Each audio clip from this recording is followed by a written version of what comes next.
Hi friends, welcome to my channel Hasini vlogs అండి. ఈరోజు నేను బోటి కూర అయితే ఎలా చేయాలో చూపిస్తున్నానండి. చాలా సింపుల్గా అయితే చేసి చూపిస్తాను.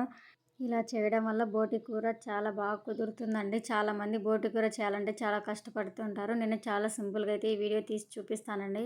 హాట్ వాటర్లో 3-4 టైమ్స్ అయితే బాగా కడిగేయాలండి. నార్మల్ వాటర్తో కడగకూడదు, హాట్ వాటర్తోనే కడగాలి.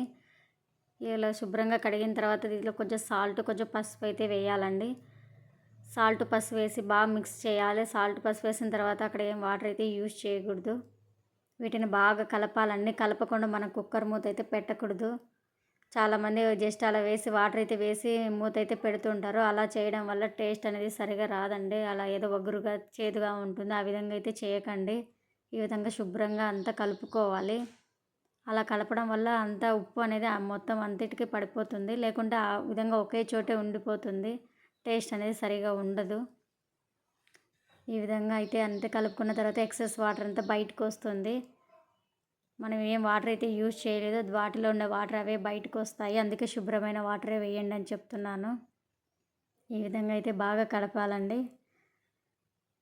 ఇలా కలిపిన తర్వాత వీటిలో మనం మెయిన్ ఇంగ్రీడియంట్ ఒకటి ఉందండి. అది లాస్ట్లో వేసి చూపిస్తాను. అది ఏం యాడ్ చేస్తానో స్కిప్ చేయకుండా లాస్ట్ వరకు చూడండి. నా వీడియోస్ కనుక మీకు నచ్చినట్లయితే లైక్ చేయండి, షేర్ చేయండి, కామెంట్ చేయండి ఫ్రెండ్స్. సబ్స్క్రైబ్ చేయడం మాత్రం మర్చిపోకండి. ఈ విధంగా అయితే వాటర్ అయితే వస్తున్నాయి. ఇలా వచ్చిన తర్వాత వీటిలో కొంచెం కారపొడి అయితే వేయాలండి. అది మీకు రుచికి తగినంత. కొంచెం నాన్ వెజ్ కాబట్టి కొంచెం స్పైసీగా ఉంటేనే బాగుంటుంది కాబట్టి నేను 3 స్పూన్స్ అయితే వేసాను. ధనియాల పౌడర్ 2 స్పూన్స్ వేసానండి. ఆ 2 వేసి బాగా మిక్స్ అయితే చేయాలి, బాగా కలపాలి. అలా కలపడం వల్ల మొత్తం అన్నిటికైతే పడుతుంది. నేను చూడండి ఎక్కడే కానీ వాటర్ అనేది యూజ్ చేయలేదు. వాటిలో ఉండే వాటరే అవే వస్తున్నాయి. ఇలా వేసి బాగా కలపాలండి. కలిపిన తర్వాత కుక్కర్ విజిల్ అయితే పెట్టేయాలండి. ఇలా కలుపుకొనేసి లాస్ట్లో అయితే విజిల్ అయితే పెట్టుకోవాలి. 5 విజిల్స్ వస్తే సరిపోతుంది. ఎక్కువ అయితే ఏం అవసరం లేదు. ఇంకా ఎక్స్ట్రా మనకి ఏదైనా కారపొడి అలా ఏదైనా తక్కువ ఉంటే లాస్ట్లో యాడ్ చేసుకోవచ్చు. ఇంతే అండి, ఇంకేం యాడ్ చేయాల్సిన అవసరం లేదు. ఈ విధంగా పెట్టి విజిల్ అయితే పెట్టుకునేయాలి. ఇలా మూత పెట్టుకున్న తర్వాత ఒక 5-6 విజిల్స్ అనేది పెట్టుకోవాలి. లేకుంటే బాగా ఉడకదండి. అలా బాగా ఉడకాలంటేనే ఈ విధంగా అయితే పెట్టుకోవాలి. ఈ ప్రాసెస్ అంతా నేను కుక్కర్లో చేసే ప్రాసెసే చెప్తున్నానండి. ఈ విధంగా నిమ్మకాయ సైజ్ అంతా 2 టమాటాలు, ఒక ఆనియన్ అయితే సరిపోతుంది. ఈ విధంగా కట్ చేసి పెట్టుకోవాలి. పెట్టుకున్న తర్వాత ఇక్కడ ఒక బౌల్లో ఆయిల్ అయితే వేయాలండి. 3-4 స్పూన్స్ ఆయిల్ అయితే సరిపోతుంది. ఎక్కువేం అవసరం లేదు. అంతే అండి, 3-4 స్పూన్స్ అయితే ఆయిల్ అయితే వేసాను. వేసి వీటిలో ఆవాలు మాత్రమే వేసానండి. మిక్స్డ్ ఉండేటివి అయితే వేయలేదు. ఎందుకంటే మిక్స్డ్ అన్నీ వేస్తే అది టేస్ట్ మళ్ళీ వేరుగా ఉంటుంది. ఓన్లీ ఆవాలు ఒక్కటి వేసాను అంతే, ఏమైతే వేయలేదు వీటిలో. తర్వాతలో ఆవాలు ఒక్కటైతే వేసాను. ఇవనేది బాగా వేగాలండి. వేగకుండా మనం వేస్తే కూడా అది స్మెల్ అనేది సరిగా ఉండదు. కాబట్టి ఆ టేస్ట్ మనకు బయటికి రావాలంటే అది బాగా వేగితేనే బాగా వస్తాయి. ఇలా ఈ విధంగా చిటపటలు ఆడాలండి. అలా వచ్చిన తర్వాత ఆనియన్స్ అయితే వేసుకోవాలి. ఆనియన్స్, కొత్తిమీర, కరివేపాకు ఇవి మాత్రం ఫస్ట్లో యాడ్ చేసుకోవచ్చు. ఇలా చేసి బాగా లైట్ దూరగా అయితే కలపాలండి. ఇలా ఎక్కువ ఉడకాల్సిన అవసరం లేదండి. జస్ట్ అలా కొంచెం వేగితే సరిపోతుంది. మళ్ళీ ఎక్కువ వేసుకున్నా కూడా అది చేదుగా వస్తుంది. ఆనియన్ ఎక్కువ వేయించినా కూడా అది చేదుగా అయితే ఉంటుంది. కాబట్టి జస్ట్ లైట్ బ్రౌనిష్లో ఉంటే సరిపోతుంది. 2 మినిట్స్ కలిపితే చాలండి. కలిపిన తర్వాత దాంట్లో టమాటో అయితే యాడ్ చేయాలి. చెప్పాను కదా, నిమ్మకాయ సైజ్ అంతా 2 టమాటాలు అయితే సరిపోతుంది. ఎక్కువ వేయకూడదండి. ఎక్కువ వేయడం వల్ల ఏంటంటే స్వీట్నెస్గా ఉంటుంది. చాలా కర్రీ అనేది చాలా తీపిగా ఉంటుంది. కాబట్టి ఎక్కువ టమాటా అయితే యూస్ చేయకూడదు. జస్ట్ 2 టమాటాలు అయితే తీసుకున్నాను, అవే సరిపోతాయి. ఇది మా అత్త వాళ్ళు మాకు నేర్పించారండి చాలా సింపుల్గా. నాకు కూడా ఫస్ట్ చాలా కష్టం అనుకునేదాన్ని. ఇప్పుడు నాకు చికెన్ కంటే ఇదే చాలా ఈజీగా అనిపిస్తుంది. ఇక్కడ కూడా కొంచెం పసుపు, ఉప్పు అయితే యాడ్ చేసుకోవాలి. అలా చేసుకోవడం వల్ల తొందరగా అయితే వేగుతాయి. అక్కడ మనం కొంచెమే వేసుకున్నాం కదండి, మిగతాది ఇక్కడ వేసుకోవచ్చు. కొంచెం సాల్ట్, కొంచెం పసుపు అయితే వేసుకొని కలపడం వల్ల తొందరగా అయితే కుక్ అవుతాయి. చూడండి, ఈ విధంగా అయితే ఫ్రై చేసుకోవాలి. 2 మినిట్స్ అలా కలపాలండి.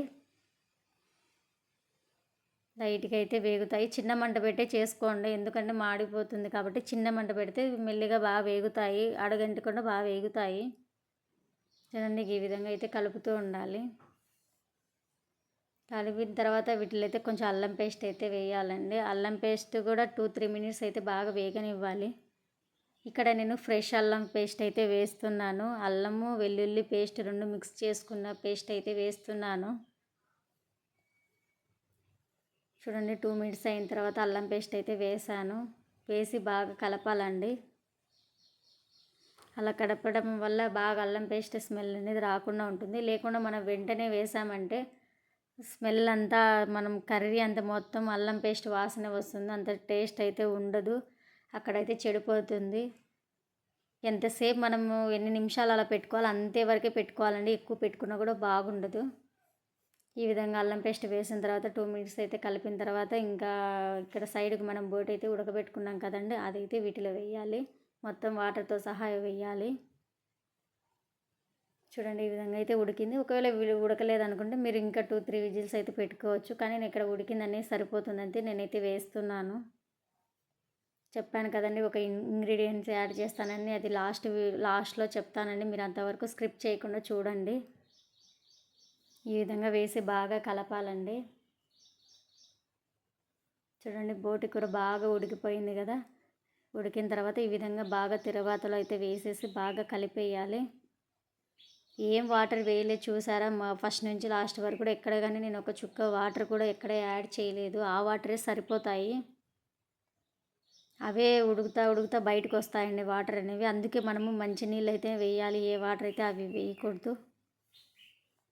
తాగే నీళ్ళతోనే మనం శుభ్రంగా కడిగితే ఈ విధంగా అయితే వస్తుంది. తర్వాత మీరు ఎక్కడన్నా తక్కువ ఉంటే కనుక కొంచెం ఉప్పు కానీ కారపొడి ధనియాల పొడి టేస్ట్ తగ్గట్టు మనం కొంచెం స్పైసీగా కావాలంటే ఎక్స్ట్రా యాడ్ చేసుకోవచ్చు. నేను ఇక్కడ కొంచెం తక్కువగా ఉందనిపిస్తుందని మళ్ళీ ఒక స్పూన్ అయితే యాడ్ చేశాను. నాన్ వెజ్ కదండి, కొంచెం స్పైసీగా ఉంటేనే బాగుంటుంది కాబట్టి ఇలా అయితే వేసాను. ఇలా వేసి మళ్ళీ ఒక 5 మినిట్స్ అయితే అలా ఉడకనివ్వాలి. చూడండి ఈ విధంగా అయితే ఉడికిపోయింది, నూనె అంతా పైకి తేలుతుంది. చూడండి ఈ విధంగా అయితే ఉడకబెట్టుకోవాలి. ఇలా ఉడికిన తర్వాత చెప్పాను కదండి ఒక పౌడర్ అయితే వేస్తానని, అదేం పౌడర్ అంటే ధనియాలు మిరియాలు సోంపు వీటిని బాగా వేయించి ఫ్రై చేసి మిక్స్ అయితే పౌడర్లా కొట్టుకోవాలండి. అలా ఒక స్పూన్ వేస్తే సరిపోతుంది, ఎక్కువ వేయాల్సిన అవసరం లేదు. ఇక్కడ అది కొంచెం ఎక్కువ కాబట్టి 2 స్పూన్స్ అయితే వేసాను. అది కూడా మీ స్పైసీని తగ్గట్టు వేసుకోవచ్చు అండి. మాకు కొంచెం ఘాటుగా కావాలనుకుంటే వేయచ్చు. ఇలా వేయడం వల్ల మిరియాల పొడి వేయడం వల్ల నీసు వాసన అనేది ఉండదు, టేస్టీగా ఉంటుంది. పెప్పర్ పౌడర్ అనేది చాలా మంచిది కదండి. ఈ విధంగా వేసుకోవడం వల్ల కూర అనేది ఇంకా చాలా టేస్టీగా వస్తుంది. మేము చికెన్లో వీటిలో అన్నిటిలో ఇదే ఎక్కువ వేస్తామండి. నాన్ వెజ్లో బాగా యూజ్ చేస్తాము. ఇలా ఒక బాక్స్లో పౌడర్ కొట్టుకుంటే ఒక 1 మంత్ అలా వస్తుంది. చూడండి ఇప్పుడైతే అయిపోయిందండి. మిరియాల పొడి ఇది వేసిన తర్వాత ఎక్కువసేపు అయితే పెట్టకండి, జస్ట్ 1 మినిట్ అలా ఉడికితే చాలు. చూడండి లాస్ట్కి ఈ విధంగా అయితే అయిపోయింది. నేను కొంచెము సంగటిలో కాబట్టి నేను కొంచెం పులుసులా అలానే పెట్టాను, ఎక్కడే కానీ వాటర్ అయితే యాడ్ చేయలేదు. ఈ విధంగా చేయడం వల్ల పిల్లలు కూడా చాలా బాగా తింటారండి. అది గ్రేవీతో కాబట్టి బాగా తినేస్తారు పిల్లలు కూడా. ముక్కలు కూడా చిన్న చిన్నగా ఉండడం వల్ల బాగుంటాయి. వీటి కాంబినేషన్గా నేను సంగటి అయితే చేశాను. చూడండి సంగటి అయితే చేశాను, సండే కాబట్టి ఈ విధంగా చేసుకున్నాము. Okay friends, bye.